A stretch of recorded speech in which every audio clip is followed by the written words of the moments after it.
तो जय हिंद प्यारे दोस्तों, स्टडीज मोड में आपका स्वागत है। तो आज हम लेकर आए आप लोग के लिए टिप्स कुछ लेकर आए एग्ज़ाम के व्यू से, जिसका भी एग्ज़ाम आप कल हैं, अर्थात एएलपी का अभी एग्ज़ाम चल रहा है 25 तारीख से 25 नवंबर से आपका एग्ज़ाम है, जिसका कल एग्ज़ाम है, जिसका परसों एग्ज़ाम है, जिसका अगला दिन एग्ज़ाम है, या एएलपी रहे चाहे टेक्नीशियन का आने वाला एग्ज़ाम है उसका भी ले ले। आपका बात करें तो आगे आने वाला आरआरबी जेई का है, इंजीनियर का है, फिर आरपीएफ एसआई का है, आरपीएफ कांस्टेबल का है। इन दिस कंडीशन कहने का मतलब है कि जितना भी एग्ज़ाम है, ठीक है, जितना भी आप ऑनलाइन एग्ज़ाम देते हैं, CBT 1 CBT जो भी देते हैं आप, तो उसके लिए हम एक कुछ टिप्स लेकर आए हैं कि बहुत से बच्चे के माइंड में खटकता होगा कि सर हम मॉक टेस्ट लगा रहे हैं, कब मॉक टेस्ट बंद कर दे लगाना। दूसरा सवाल खटकता होगा कि सर हम एग्ज़ाम देने जाते हैं, देखिए आप कितना भी पढ़ने में ख़तरनाक क्यों ना हो, आप बहुत महारथी है पढ़ने में हासिल आपको, लेकिन आपका रिजल्ट क्यों ना बनता है, इसके पीछे कुछ ना कुछ तो आप अपने अंदर में कमी होगा। उस कमी को ढूंढिए। यदि आप अपने अंदर की कमियों को ढूंढ लीजिएगा, कन्फर्म है आपका रिजल्ट बन जाएगा। कमी क्या होगा कि आप सही तरीक़ा से रास्ता पर नहीं चलते होंगे, कुछ ना कुछ गलती करते होंगे। देखिए आज के हम टिप्स के क्या लिखा है, पहले किसके बारे में बताएंगे। मॉक टेस्ट देना है, कब बंद करना है आपको मॉक टेस्ट। दूसरा पर क्या कि क्या पढ़े क्या ना पढ़े। तीसरा पर कितना अटैम्प्ट करे, कितना नेगेटिव ले, ठीक है। और कौन सा क्वेश्चन बनाना है, कौन सा क्वेश्चन छोड़ना है, ये सबसे बड़का माइंड पर डिपेंड करता है, ठीक है। जो बच्चा क्वेश्चन बनाने और छोड़ने के लिए सीख गया, हम उसको 110% गारंटी देते हैं कि उसका रिजल्ट कोई नहीं काट सकता है, ठीक है। उसका रिजल्ट कोई नहीं काटेगा। क्यों नहीं काटेगा, हम इसी पर आज चर्चा करेंगे, ठीक है। हम इसी पर अभी चर्चा कर रहे हैं आपको।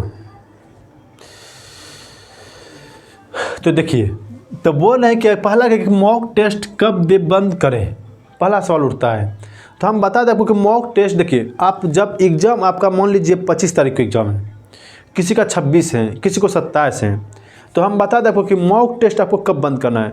किसी भी एग्ज़ाम से 2 दिन पहले कम से कम मॉक टेस्ट बंद कर दीजिए।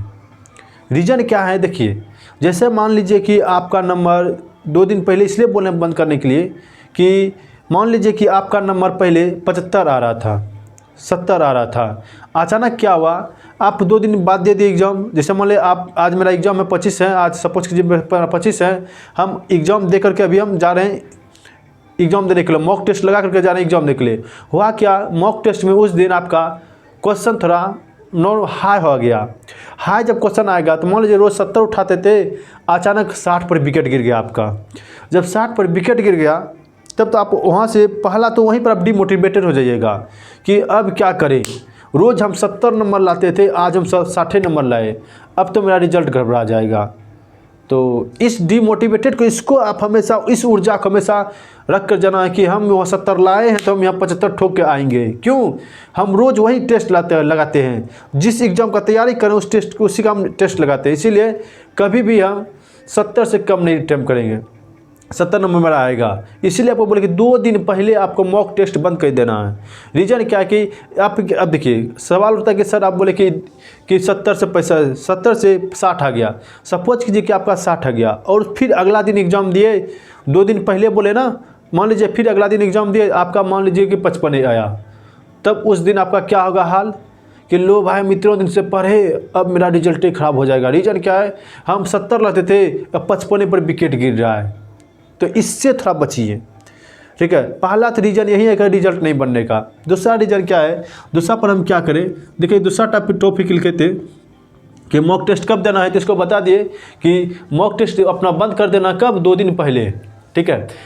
यदि आपको रिजल्ट चाहिए तब, रिजल्ट नहीं चाहिए तब तो गिनती माना है आपको। दूसरा क्या टिप्स है आपका, क्या पढ़े क्या ना पढ़े।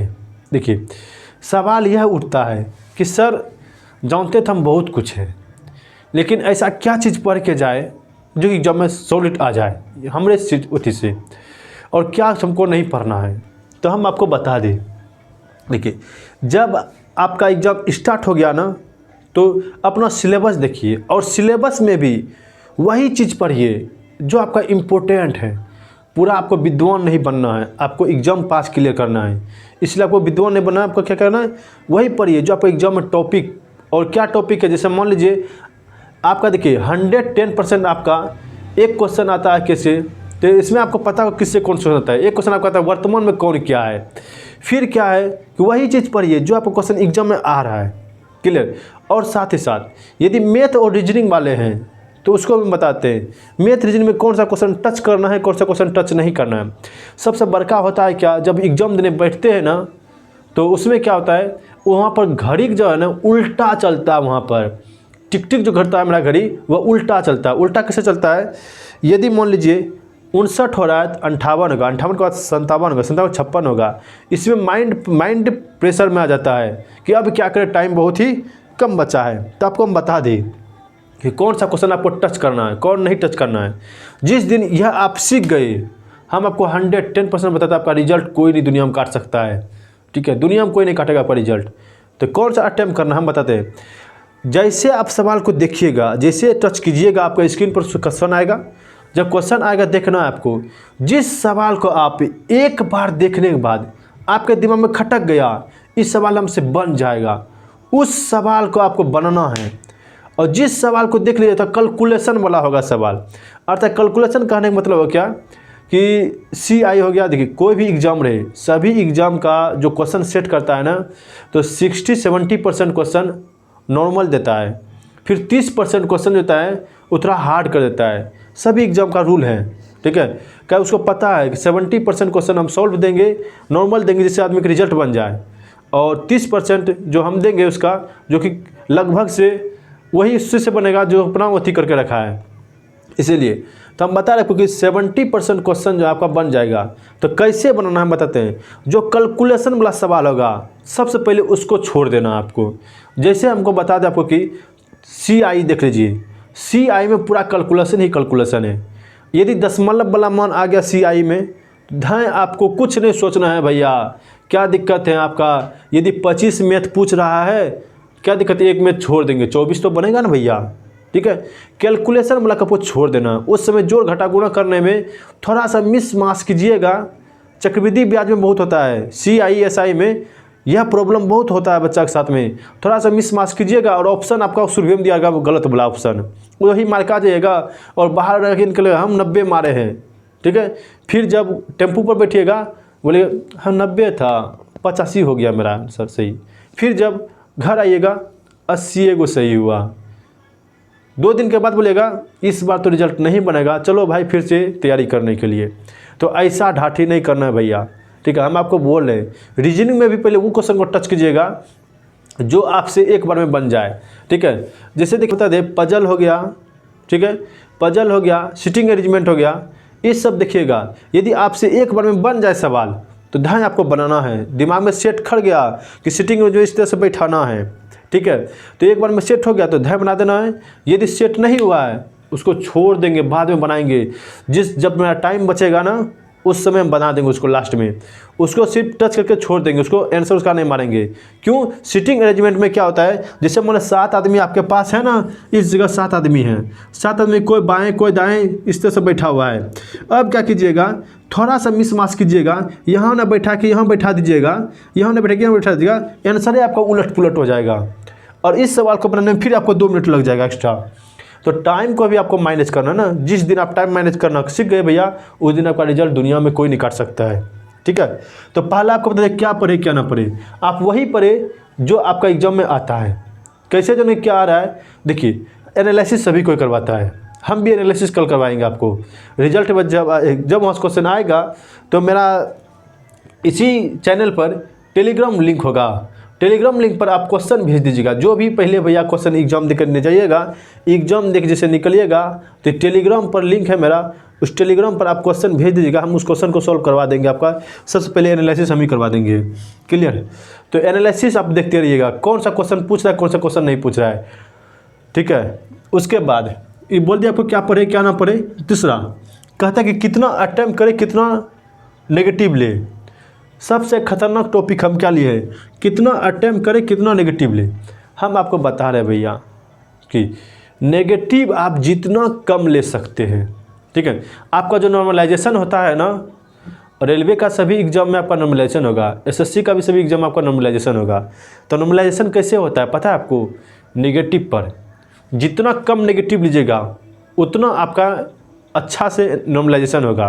रीज़न क्या है कि मान लीजिए कोई बच्चा 7 गो नेगेटिव लिया है, कोई बच्चा 5 गो नेगेटिव लिया है। अब देखिए जिसका 5 नेगेटिव लिया ना उसका नॉर्मलाइजेशन में हाना का नंबर बढ़ जाएगा, जो 7 लिया है उसका कम बढ़ेगा। तो क्या करना आपको? कम से कम नेगेटिव लेना है, ठीक है। जितना मिनिमम नेगेटिव ले सकते हैं छोड़ दीजिए भैया। आप 45 को भी मार के आइएगा ना, 75 क्वेश्चन है उसमें आप 45 छोड़ 50 भी मार्क आइएगा ना कन्फर्म, और एक भी नेगेटिव नहीं लीजिएगा। और जो 65 मार्क आएगा उसका रिजल्ट नहीं बनेगा, और जो 50 मार्क आएगा ना और एक भी नेगेटिव नहीं लगा, हम लिख देते आपको भैया 110% का उसका रिजल्ट बन जाएगा। क्लियर? चूँकि वो नेगेटिव नहीं लिया है। क्लियर? तो 50 भी मार दीजिएगा लेकिन सही मारिएगा, ठीक है, तो आपका रिजल्ट बन जाएगा। बस तो नेगेटिव नहीं लेना है। और नेगेटिव लीजिएगा, हम बताते कितना नेगेटिव लीजिएगा। आप हाईएस्ट नेगेटिव कितना लीजिएगा? 5 से 6 लीजिएगा, ज़्यादा नहीं। 5 से 6 नेगेटिव लीजिएगा, उससे ज़्यादा सोचबो नहीं कीजिएगा हम ज़्यादा नेगेटिव ले, अन्यथा जितना ज़्यादा नेगेटिव लीजिएगा उतना आपका नंबर कटेगा। साथ ही साथ आपका नॉर्मलाइजेशन में भी आपका धीरे चल जाएगा। इसीलिए आपको बोले कि अटेम्प्ट आपको उतना ही करना है जितना आप सही जानते हैं। ये नहीं कि भेड़िया धसन हुला दिए, तो भेड़िया धसन आपको नहीं हुलाना है। क्लियर? तो आपको बता दें कितना अटेम्प्ट करें और कितना नेगेटिव ले। तो आप लोग ध्यान से जाइएगा एग्जाम में। क्लियर? और एग्जाम में जाने के बाद और बुलाइएगा नहीं। कितना बच्चा देखते हैं जैसे एग्जाम में बैठता है ना और शुरू में दिया होला क्वेश्चन आ गया पहला नंबर स्क्रीन पर, तब तो ओ मैम से तो बन जाएगा, हम तो ऐसे क्लियर कर देंगे। लेकिन आपको कभी भी अपने संतुलन को बनाए रखना है, दिमाग को स्थिर करके रखना है, ठीक है। कोई क्वेश्चन मान लीजिए फर्स्ट क्वेश्चन आपका भारी आ गया, पूरा आ गया जो हम जानबे नहीं करते हैं, तब पर भी आपको अपने आप को संतुलन को नहीं खोना है। रीजन क्या है? संतुलन खोइएगा आपका रिजल्ट जाएगा, इसीलिए संतुलन नहीं खोइएगा। हो सकता है पहला क्वेश्चन आपके अथी में बहुत ही टफ पूछ लिया, अगला क्वेश्चन नॉर्मल ही होगा आपका। क्लियर है? आपका नॉर्मल होगा। इसीलिए बोले कि संतुलन अपने आप को नहीं खोना है। और तीसरा आपका होता है क्या? देखिए अपने शिफ्ट के अनुसार अपना रूटीन चेंज कर लीजिए, ठीक है। अब क्या होता है कि सर हम सेंटर पर कब पहुँचे कब नहीं पहुँचे, ये जो हम लिखे अपने शिफ्ट के अनुसार रूटीन चेंज कर लीजिए। तो बताते हैं आपको। जैसे मान लीजिए आपका एग्ज़ाम कल है या परसों है, जिसका कल है तो कब आपको सेंटर पर पहुंचना है कब नहीं पहुंचना है। देखिए यदि आप सेंटर से बहुत दूर हैं, अर्थात 5 किलोमीटर 10 किलोमीटर दूर हैं, तो क्या करना है आपको? रिपोर्टिंग टाइम से कम बिफोर 1 घंटा पहले आपको पहुंचना है भैया। 1 घंटा बिफोर पहुंचना है। रीज़न क्या है कि जैसे आप रूम से निकलिएगा 4 किलोमीटर 5 किलोमीटर है, और परीक्षा के सीजन में देखिएगा, परीक्षा के सीजन में क्या होता है कि अवश्य करके जाम लगता है। किसी भी शहर में लीजिए, परीक्षा की सीटिंग के समय आपका अवश्य जाम लगेगा, तो उस जाम में नहीं फंसिएगा भैया। तो क्या बोले, रिपोर्टिंग टाइम आपका जो भी होगा उस रिपोर्टिंग टाइम से 1 घंटा पहले आपको कन्फर्म पहुंचना है भैया।